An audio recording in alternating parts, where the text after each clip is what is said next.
I think going way back in time was what I call the toilet paper version, which was a roll of cash register paper, and it would just roll it forward and backwards like a player piano, and there were hundreds of hand-painted pictures and text on each on this roll of cash register paper, and the computer would roll it to the one it wanted, stop, and then a light would light up behind, and there was this dark smoke glass, so you couldn't see it until the light lit up. And so it was mechanical and computer. Yeah, mechanical and computer. How long before? How long before you came to us? Was that going months before or a year before? It's probably more than 2 years before. Wow. And then after that, and we took it to the toy companies, and they all loved it, and they had no idea how they would print that cash register paper. They had none. They said, we have no idea how we could do this, how we can manufacture it. And then, so I thought, well, we came up with what I call the Rolodex. And this thing was huge, this big, giant Rolodex with double cards. And it would go flipping through these hundreds of cards on each reel, and then stop, and then either this light or that light would light up, same thing with the smoke glass, and you would make your decision. Determined, weren't you? Well, I thought it was fun. Then we came up with the first laserdisc version, which was still pictures. We evolved because for any given scene, we might have 5 or 6 stills, and we had, for the first time, live voice. And then that led to Dragon's Lair for the coin-op, and we're saying, okay, well, if we're going to do this for coin-op, because we were also developing coin-operated games, and we said, well, if we're going to take this thing, at that time it was called Secrets of the Lost Woods, and that became Dragon's Lair. And Dragon's Lair was just a working name, and you know how that goes.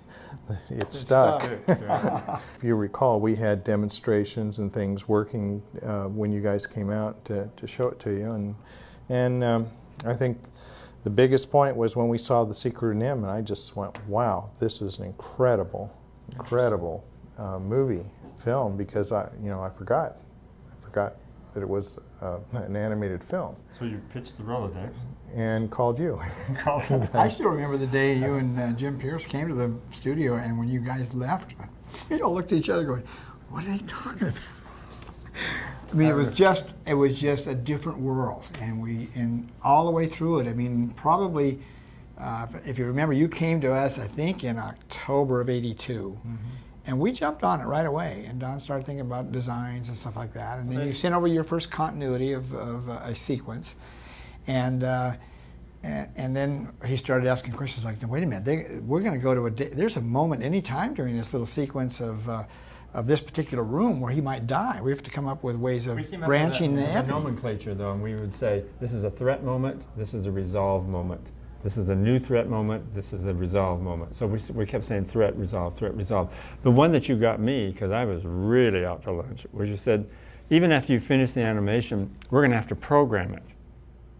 And I thought, a program? Yeah, I know what a program is. You read it when you go to the theater. But I didn't know what programming meant, you know, and I knew that there was somewhere down in San Diego there was something weird going on. That's all I knew.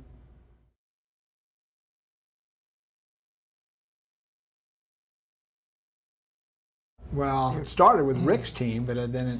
Yeah, I think there was an awful lot of controversy between our companies. It started out real good, and then I think it got pretty contentious. I think a lot of it had to do with the pressure too. We had the scripts, we had the artists that were doing all these concepts and so forth. And for the most part, our team had no clue about the art of animation. True. And so they were coming up with things that may or may not have been animatable at all from your all standpoint. Yeah, it was sort of like we were lobbing stones at each other over a fence because we didn't know. I didn't understand your world at all, and then there was some reticence on what we were doing up there. So each was doing its own thing, what we were familiar with. We with animation, and they with the electronics. But also, Rick has a good sense of story and character, and so that's what I think was sustaining what was going on in your company. And then we were trying to to grab the ball and run with it, but not knowing exactly what they were going to do with it when we reached the goalpost. Anyway, I think Dragon's Lair, the first one, would have been even better than it was, I think, if we understood each other's kingdoms a little bit better. But it was a moment of getting acquainted and we knowing what their job was and vice versa. But I believe just the story elements, that we hooked into almost immediately. And what we were trying to tell was a story of a knight who was a ne'er-do-well, who was sort of klutzy and didn't know quite what he was doing and wasn't very adept, trying to save a princess that was equally not adept. And so I think that it is absolutely getting acquainted, because we were designing from a gameplay standpoint, right. and you were having to work from how do I bring it to life from an animation standpoint. And the problem was the sometimes what we were ending up with wasn't playable as a game. It was beautiful as a piece of film, but that they would get it back and go, he changed it. How are we gonna play with this? The way my brain has worked in the past is that I would see something and it would come on a concept. Maybe it's just in script form or written right there, and I'd say, oh, okay. So immediately I see the visions of it and what could be. So then, in so doing, I'm not gonna let those words stop me, because we have to push further. We have to push it to a place where we get something that's really, really excellent. Which again, what you're doing is building on something that's been put underneath you. Mm-hmm. Well, those who put that there are going to feel like, oh, you didn't like what I did, And it isn't that at all. But I think any creative or collaborative process that's creative is that you are building on an idea all the time. This is always happening. And if you let your ego get a little bit sensitive to that, then it kind of cripples you. You should know the ideas are going to come. They come from out there somewhere. And when they come to you, it doesn't matter who births it. It's just you want to keep going for even more if you can get it even better. And I think that's what we were going through in the beginning was how to make the best thing game-wise and picture-wise on the screen so that the viewer could enjoy Well, it. the other problem is we were in uncharted waters. Completely, So there, it was a ship without a helm sometimes, because you had never been there and we had never been there, and trying. That was fun, though. Trying to. I don't know where you are. And I think we survived it, and Dragon's Lair went on to become that unimaginable success because of the fact that we really were in uncharted waters, and I think our audience, which is the kids out there, they accepted it for what it was. Yeah, I think that's what they didn't have any milestone to compare it to.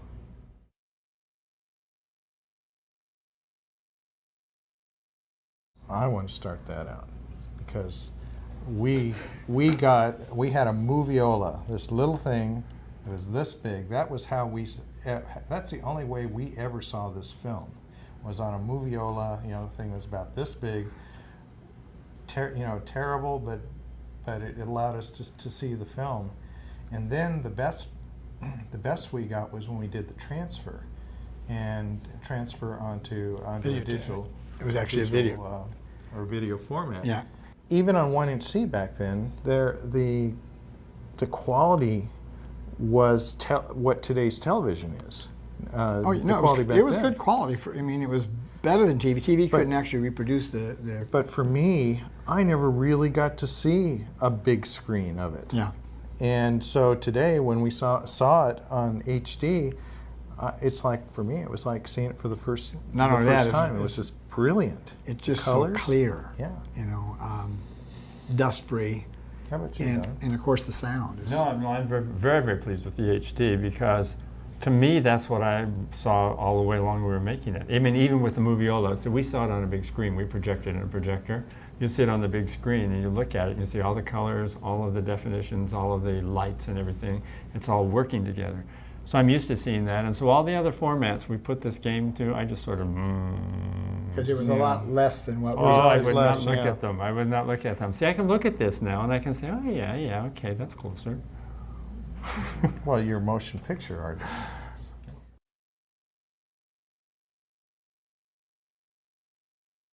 And really, all that was got done was a concept, not even a game design, just a one-page concept of what it was going to be.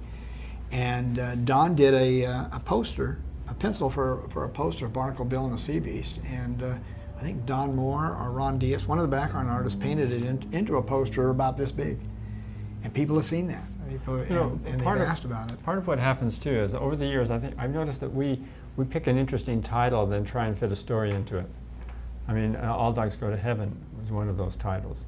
And you do it hoping that, you know, it has an attraction from just the concept or from the title of the thing. Sea Beast was one of those that just sort of rings when you hear it, the Sea Beast, you know, what is it? And some titles don't have that at all. And I think anything, we would have been glad to do anything where you tell a story, because it's the storytelling that's fun, whether it's a game or whether it's a movie. Movies are a lot of fun because they keep you employed for a long time, and you have this rising action and a climax and the falling off action, and you have really interesting characters. With a game, had it gotten to the place where you could have an interactive movie, if it had progressed to that, I would have been really... That would have been a real challenge. Because you know what, being passive, just sitting watching a movie and getting an opinion is all you really have. I don't think that's quite as interesting as participating in the movie somehow. Even if you're scared to death and you scream, at least you participated. But if you just sit and watch, it's not quite the thrill. Let me share a little more of the backstory too, because when we did Secret of NIMH, our composer Jerry Goldsmith took the film, or brought the film to Steven Spielberg's attention, and we had a meeting with Steven right after the completion of the showing of that. It was like August, early September of '82, and he looked at it and he says, "Gosh, I thought this died with Walt Disney. You know, the style and the lushness of it and the effects." And it was especially complimentary on the dub, which was much fuller and richer than most animated movies done before. And he said, "We need to do something together." Well, it took 2 years before he came back to us. And he came back. It's just like Rick walked in the middle of a union strike. Spielberg walks in when the game industry fell apart. Here we had a lineup of, I think Don came up in a little group of story people we had in there. Will Finn and Lorna was involved, John Pomeroy. Came up with a list of 30 games. 10 children games that were educational, and teaching how to do addition and subtraction and multiplication. They were little stories, and the computer would bring up random things like 1 + 3 =, and you had to give the right answer for the story to continue. It would be animated. And then we had 10 moral games for children that taught, you know, morals, like the story of Cinderella, but we called it, I think, Cindermouse. Cindermouse, right. And then there were 10 action games for teenagers. And so they had a poster for every one of those, and one of those was Barnacle Bill and the Sea Beast. We trotted those off to, we had done 2 animatics, or was it just one? I think it's just one. We did an 8-minute animatic of something called Dottie Do the Sum. It was a character named Dottie, D-O-T-T-I-E. And we did an animated 8-minute piece, and IBM took it out and did a $100,000 survey with it, and parents were thrilled with the idea. But they said, well, there's just not enough players in the home for Laserdisc. Hardware. And we said, we're making razor blades. Give the players away. This is something that is going to lead into other and new technology. We didn't get any comers. So just at the time that failed, up stood Spielberg saying, I found something. It's called An American Tale. I'd love to do that Barnacle Bill. Yeah, it would. I think maybe the wouldn't necessarily be an arcade game, although you could test it in arcades to find out if it would work. But with the ability to do interactive DVD now, I mean, it seems to me that you've got a lot more homes that are equipped to play such a game. I mean, I thought it was interesting that Digital Leisure came up with a way to play Dragon's Lair using your remote controller on your DVD player. I mean, you know, with forward, back, you know, select for the button, and kids can play it with one hand, or parents. Yeah, it's amazing because they weren't designed to be used for that way. No one really thought of that. But and even those 30 games that we had designed for to work with IBM for, they were educational, or they were just basically action adventure activity games for teenagers, and then but especially the ones that were 3 to 5 or 6-year-olds learning math, learning all the forms of math, you know, adding, subtracting, multiplication, you know, where they have to do some memorization of your timetables and your numbers. Everybody saw it as being very helpful, and I don't think it's any different today. I think that's something that done probably even in a CG format, which the kids are used to now.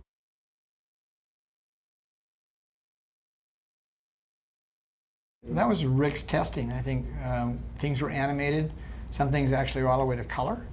Some weren't. I know Digital Leisure took the gargoyle sequence. We were able to find all of the pencil tests and were able to send those up to Digital Leisure, and they actually colored them and used the backgrounds and produced a version of it that the fans could all see. But those sequences were taken out because Rick's group, when they did the pay testing, bringing game enthusiasts in and paying them an hourly salary to play the game and tell them what works and what doesn't work, those sequences were hard to understand and hard to play. They downright boring. It said, no, that sequence doesn't work, doesn't interest me, and it's difficult to get through. So, that's an easy thing, though. That's a really easy thing to go through, because in movies all the time, a movie starts out really, really good and then it sags. And you say the material's bad, cut it out, so then you have to hook it together again. And movies are always, they're sagging. And the sag moment is the moment that you're not doing anything very interesting. In games, you have the same thing. And that was a highly contested issue at the time. And it got left out in terms of the gameplay because we just found it was too hard for an opening gambit into the game. It was too difficult, too many people were getting frustrated and they walk away from the machine, wouldn't put any more quarters in.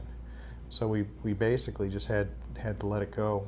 We didn't want to, but we found that for the average Joe Blow just starting, that's their first impression, and if they can't be successful at it, they're not going to keep putting money into the machine. So I think when those one-eyed tentacles came out of the water, it was really handsome to look at. At the same time, it was a shock, and they wouldn't even be thinking about what move they had to make.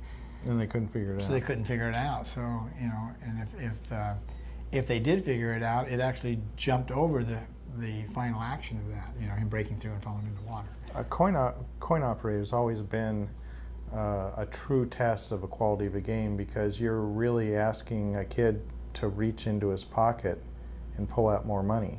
And the game better be really good for him to reach into his pocket and pull out more money.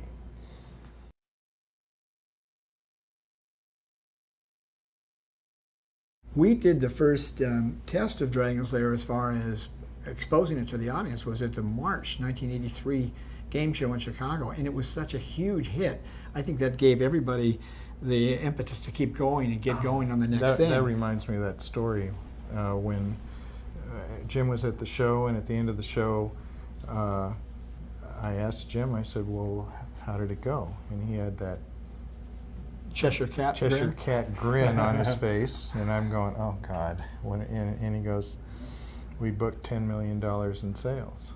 That's amazing. Only 3 sequences. It only had 3 playable sequences. And that was 3 days. That was a 3-day show. And I, to book that kind of orders in 3 days, wow.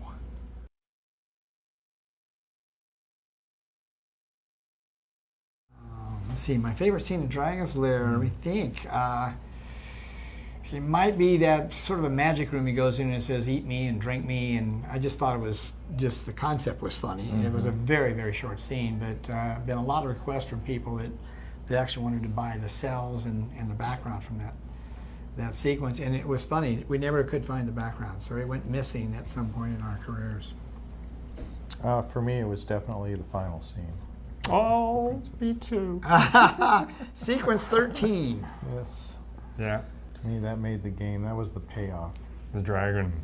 No, I really think there was a real payoff there. Probably because of all those Playboy magazines that Don was Yeah, using that to was find part the of the model. payoff. Why? Absolutely. I never looked at a Playboy magazine. I found it interesting that all the kids knew about that, but there was never a peep in the press. Yeah. It's kind of amazing that no one mentioned. Maybe those that. kids recognized the poses.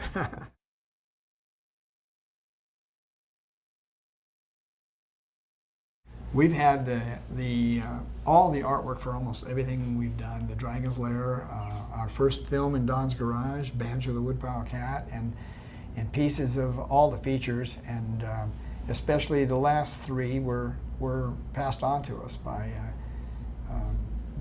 the owners of the product.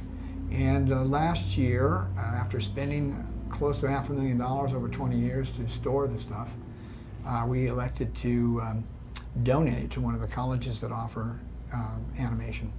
So the entire archive, which would fill a 2,000, I guess you'd have to multiply it into a cube. It was very tall shelves, industrial shelves, that every shelf was filled with our archive. And that is all with the Savannah College of Art and Design and at the disposal of those art students.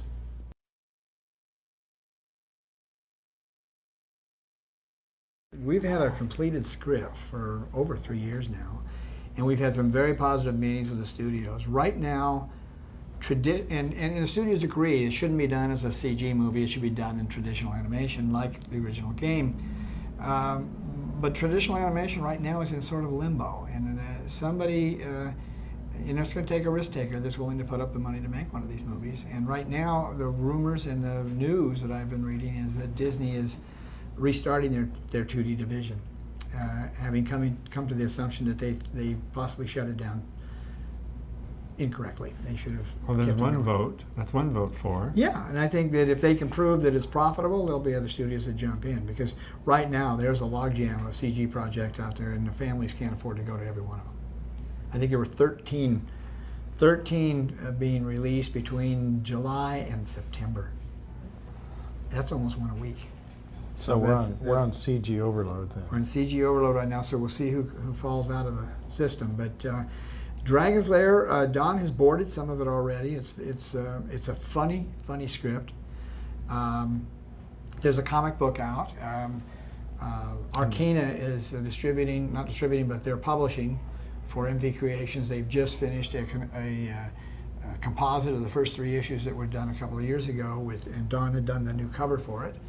And I've approved book issue 4 and 5. Those are in the pipeline, and 6 I'm waiting for the first pencils on that, but it looks really good. And they've introduced a new dragon in the movie. It is the coolest dragon. I don't think I've ever seen a dragon like that. The movie's actually a prequel. It's a prequel. You're going to follow Dirk from birth until he becomes a knight. And this dragon has amazing powers. Don't give this away. I won't give it away. So keep your fingers crossed.